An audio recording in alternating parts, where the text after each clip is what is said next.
ओम नमः सिद्धेभ्यः। ओम नमः सिद्धेभ्यः। ओम नमः सिद्धेभ्यः। ओम नमः सिद्धेभ्यः। ओम नमः सिद्धेभ्यः। ओम नमः सिद्धेभ्यः। अहिंसा परमो धर्म धर्म की। की जय। आचार्य गुरुवर श्री कुंद कुंद भगवान की जय। आचार्य गुरुवर श्री। सभी लोग नीचे बैठ जाएं, पीछे वालों को।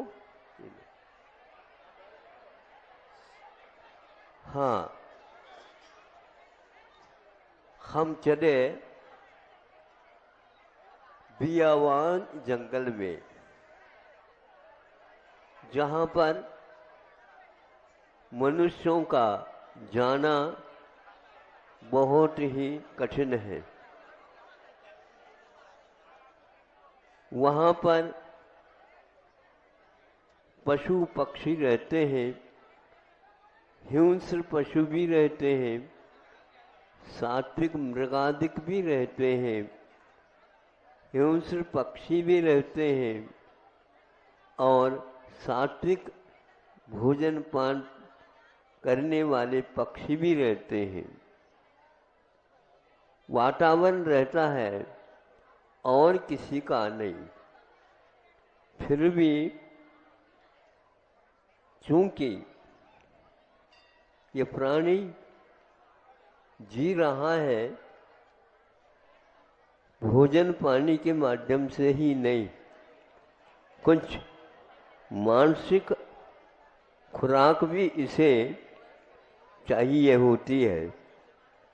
मानसिक खुराक हमेशा हमेशा हम लोगों को एक प्रकार से विभाजन की ओर ले जाती है, लेकिन फिर भी यह आज ही नहीं, बहुत दिन से आ रही।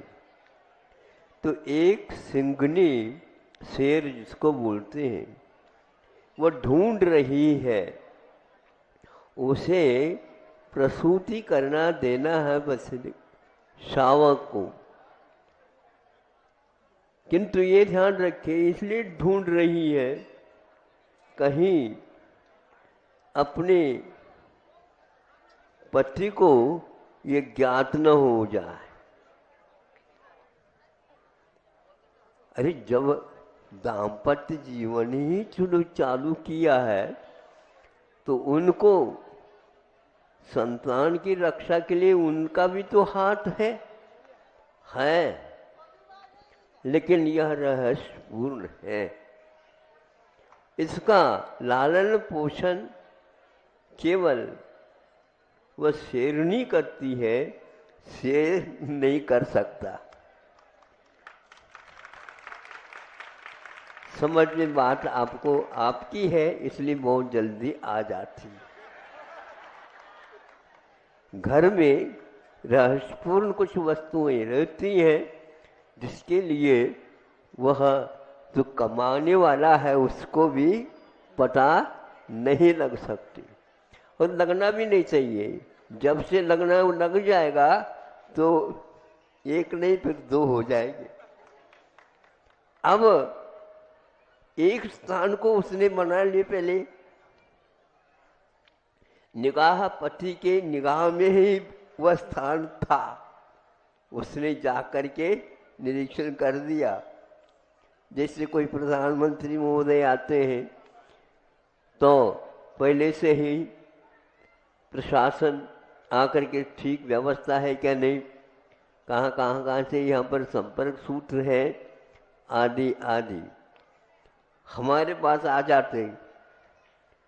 ये तो आप लोगों का अपना काम नहीं। नहीं महाराज, आप यहाँ ही पर रहते हैं ना, इसलिए आप अपने ढंग से करिए, यहाँ है। तो एक स्थान पत्नी को भी, सिंघनी को भी ये ज्ञात हो गया, पति की निगाह में ये जगह आ चुकी। उसने बहुत जल्दी उस स्थान का परिवर्तन करके दूसरे स्थान बना लिया। जाकर के पति ने देखा है क्या नहीं उस स्थान, वह परिवर्तन हो चुका है। रॉ मटेरियल यहाँ का वहाँ हो चुका, ये कहाँ पर रखा क्या पता। उसको अब दूसरे नंबर में नहीं मिल पाए, लेकिन बहुत कठिनाई के बाद वह भी स्थान मिल गया, ढूंढ निकाला उन्होंने। तो यह सुराग उसको भी, पत्नी को भी लग गई। वो तो मेरे विचार से उस पत्नी की सहेलियां भी होंगी, सुन रहे हो? हाँ, उसके माध्यम से ये सब प्रबंधन चलता रहता है। गृह मंत्री को गृह मंत्री संबंधी विषय रहता, संबंध दूसरे वाले नहीं। तो तीसरी बार उसने अपना ऐसा स्थान ढूंढा जो पति को मिलना बहुत कठिन था, और वहीं पर समय भी पूर्ण हो गया था। उसने संतान को स्थान दे दिया। योग से 2-3 संतान उसके हो गए। अब देखो, उसके लिए राशन लाना आना आदि निगरानी रखना कौन क्या करता, क्योंकि यह वनराज बनने वाला है। तो राजा जो बनने वाला है उसका प्रबंधन भी अभी से प्रारंभ हो जाता है। नेता लोगों को समझना चाहिए कैसा होता है। पशु पक्षियों के यहाँ भी राजा हुआ करता है। फिर उसने बढ़ा दिया और बड़ा बना दिया, फिर इसके उपरांत सामान्य बना दिया। फिर वह उसको मार नहीं सकता, जिसको पिता कहना चाहिए, किंतु वह अपने अंडर में उसको अब नहीं रख सकेगा, क्योंकि मैं ही एकमात्र राजा हूं, दूसरा कोई नहीं हो सकता। मृगराज कहा जाता है। जितनी भी मृग हैं वो सब उन्हीं के अंदर में रहेंगे, नियंत्रण में रहेंगे, और वह सिंह एक प्रकार से इन सब का नियंता माना जाएगा। इसकी वजह से वह अपने संतान को भी समाप्त करने का कार्य करता रहता है। फिर बाद में कहने की कोई आवश्यकता नहीं।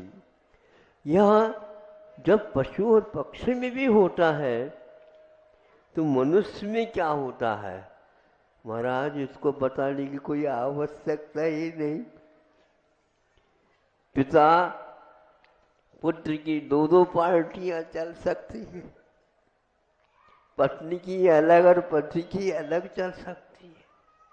2 भाई है तो भाइयों में भी अंतर आ सकता है। एक ही चूल्हे पर सब कुछ रसोई वगैरह बनती है, दुकान भी एक ही है, लेकिन फिर भी संचालन करने वाले 2 पार्टी वाले हैं। महाराज ये 2 पार्टी वाले हैं, 2 पार्टी के सदस्य होना भी अनिवार्य है। इधर नहीं है तो इधर, इधर नहीं तो इधर। भारी होता चला गया, पार्टी भारी हो गई तो इधर से निकाल दी। इस प्रकार यह कार्यक्रम चलता है। मनुष्यों में क्या चलता है, तो मनुष्यों में एक प्रकार से विभाजन किया है, और उस विभाजन को मैं अभी न रख करके मध्याह्न में रखने का प्रयास करूंगा, यदि आप, लेकिन अभी पक्का नहीं है। इसलिए पक्का नहीं है, आपके नसीब में यदि होगा तो मिल जाएगी। हमेशा हमेशा नबीशा आशावादी तो होना चाहिए, लेकिन हम बंधेंगे नहीं। आप लोग तिथि बता करके भी 2-3 तिथि परिवर्तित कर देते हो। बिल्कुल आने वाले ही यहाँ, बिल्कुल ठीक। आप प्रतीक्षा करते रहिए। रात के दिन के 12 बजे बनने आने वाले नेता लोग रात के 12 बजे आते हैं, कितनी फूल मालाएं लगती हैं क्या पता। ये अच्छा है, आजकल का फूल माला की व्यवस्था बहुत अच्छी है कि वह सब कुछ प्लास्टिक की हो रही है।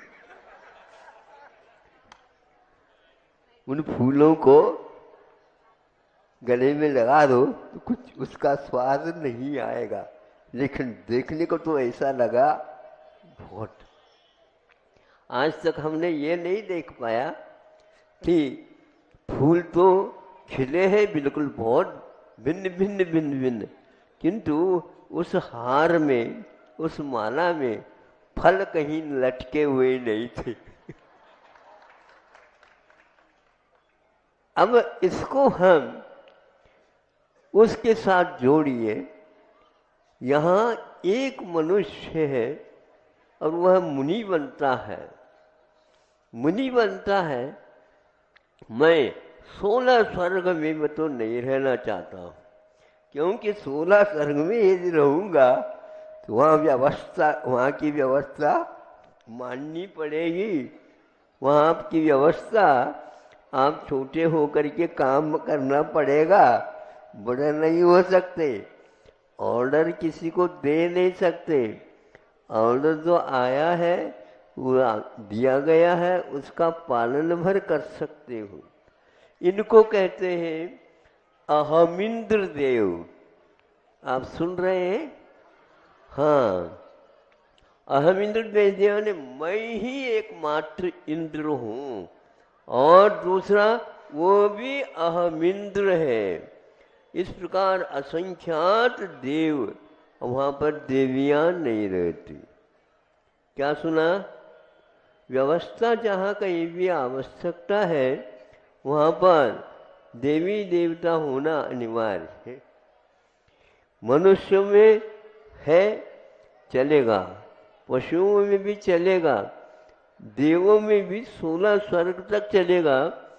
16 स्वर्ग के ऊपर यदि आप जाना चाहते हो, वहाँ पर प्रवेश देवियों का नहीं रहता, क्योंकि अनेक प्रकार की व्यवस्था वहाँ पर भी चालू हो जाएंगी, तो अहमिंद्र का कोई मतलब नहीं रहेगा। अब ये देख लो, 31 सागरोपम से लेकर के 33 सागरोपम तक, या 22-23 सागरोपम से लेकर के 33 सागर तक जितने भी देव हैं वो सारे के सारे अहमिंद्र होते हैं और बिना देवता के रहते हैं। देवियाँ वहाँ पर नहीं रहती। इसका मूल कारण यह है, यहाँ से जो गए देव बने हैं अहमिंद्र, वे केवल मुनि महाराज ही बन सकते हैं और कोई भी नहीं बन सकते। आप बनना चाहते हो अहमिंद्र, आपके लिए कोई भी आज्ञा देगा नहीं। इसका आनंद लेना हो तो ले लो। कदम कदम पर आपके लिए ऑर्डर आ गई, वहाँ से फोन आ गया, वहाँ से ऑर्डर आ गया, वहाँ से कह दिया कि अभी से अभी आप यहाँ से वहाँ जाना है, बस चलो। वहाँ पर ये नहीं है। मुनि महाराज बनते हैं, वे किसी के अंडर में इसलिए नहीं रहते कि रागी के अंडर में रहना उनको वहाँ सुहाता नहीं। और आप लोगों को रागी के बिना, यहाँ पर यदि मान लो कोई भी नहीं आता, हाँ बैठो, यहाँ पर आपके लिए प्रबंध है, सामाजिक जितना करना चाहते हो करो, एक व्यक्ति भी यहाँ पर नहीं आएगा, पक्षियाँ भी यहाँ पर नहीं पटकेगी। सब राज्य आपका, राज्य होते हुए भी सामग्री भी तो चाहिए, तो सामग्री यही परिग्रह तो है। इसलिए अहमिंद्र जो बनता है वो मुनि बन करके ही जा सकता है, और कोई नहीं जा सकता है। ये बहुत महत्वपूर्ण उपदेश है और राग के बिना जो रहने की क्षमता रखता है, वह एक व्यक्ति ने आकर के कहा, महाराज ये बताओ आप ध्यान वगैरह के कैसे लगाते हैं, ये बताओ। ध्यान लगाने की आवश्यकता नहीं, ध्यान अपने आप ही लग जाता है। ये भी बात है। हाँ ये बात, क्योंकि मीसा में जब बंद हो गए थे 17 महीने तक, याद है आप लोग, है ना, मीसा ही कहलाता वो, ये बात। अरे इंग्लिश शब्द मैं नहीं जानता। तो वहाँ पर काला पानी जैसे, कोई किसी से बोल नहीं सकता, कोई किसी को झांक नहीं सकता, कोई किसी से मोबाइल नहीं चला सकता, कोई किसी से कुछ भी नहीं कर सकता। आपको केवल भोजन के समय भोजन मिलेगा, किंतु किंतु किसने भोजन ला करके दिया ये भी आपको ज्ञात नहीं हो सकेगा। ये रागियों के लिए है, वीत रागियों के लिए नहीं होता है। इसलिए आप ये प्रबंध चाहते हो तो आप बुकिंग कर सकते हो, आपको कोई भी रोकेगा नहीं। किंतु इसका यह स्वाद जो आएगा वह परिग्रह के बिना ही आएगा, परिग्रह के साथ नहीं। इसलिए रागियों के मेले होते हैं, वीत रागियों के मेले नहीं होते हैं तो संग होते हैं, और वो एक प्रकार से वीत रागता की चर्चा करते रहते हैं। इतना ही पर्याप्त है। मध्याह्न की प्रतीक्षा करना हो तो देख लो, संभावना हो तो क्योंकि ये गला पकड़ता है। ओम नमः शिवाय।